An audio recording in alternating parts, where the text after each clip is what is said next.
This is another week of Caramel Chronicles. Oh, bacchanal. Oh, bacchanal. Oh, I'm ready for it. Oh, bacchanal.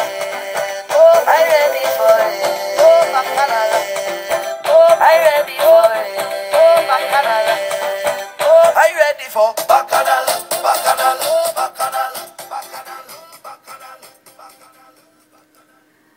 The month of February is right around the corner. For some, it's the month of love. But for Caribbean people around the globe, February is the kickoff to Carnival season, starting in the countries of Trinidad and Brazil. Carnival is loosely defined as a celebration of life.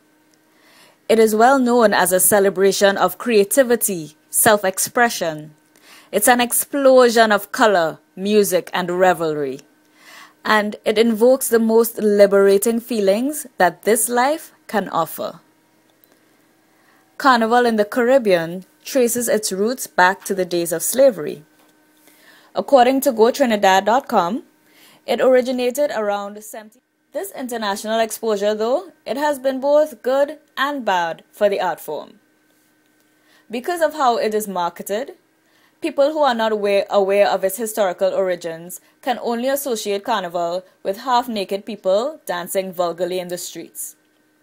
Unfortunately, we as a Caribbean people have contributed to the bastardization of our art form. For example, in the birthplace of Carnival, on the islands of Trinidad and Tobago, celebrations are no longer motivated by the love of culture, but it's more for the love of profit and for a sense of exclusivity. Party promoters overcharge for events and for costumes. And long gone are the days when enjoying a carnival event meant simply going to the entrance and paying for a ticket. Now it seems that you have to know somebody who knows somebody who you need to ask very kindly for them to do you the honor of taking your money so you can attend an event and then be photographed by the local paparazzi so that you have evidence that you were there. It's well known that people even take loans in order to afford the activities around Carnival season, and then spend the rest of the year barely being able to afford rent and basic utilities. That is a far cry from the humble beginnings of this art form. And if we as a Caribbean people are not careful, this myopic, greed-motivated view, it could cost us in the long run. In my opinion, we need to spend a little less time trying to exploit people by overcharging for festivities, and spend a little more time strategically claiming our rights to own this art form completely.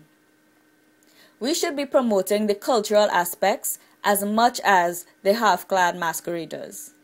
We should spend time securing patents and copyright ownership to what we have created, so that we can claim rights as this festival gets more and more popular around the world. But, all that aside, there is one thing I know for sure. No matter how many people around the globe try to replicate it, the spirit of Carnival, it lives in the heart and the souls of Caribbean people. It's something in the way we dance, the way we move, the way we live. And there's absolutely no technology in the world that could replicate it. Carnival? Yeah, we ready for it.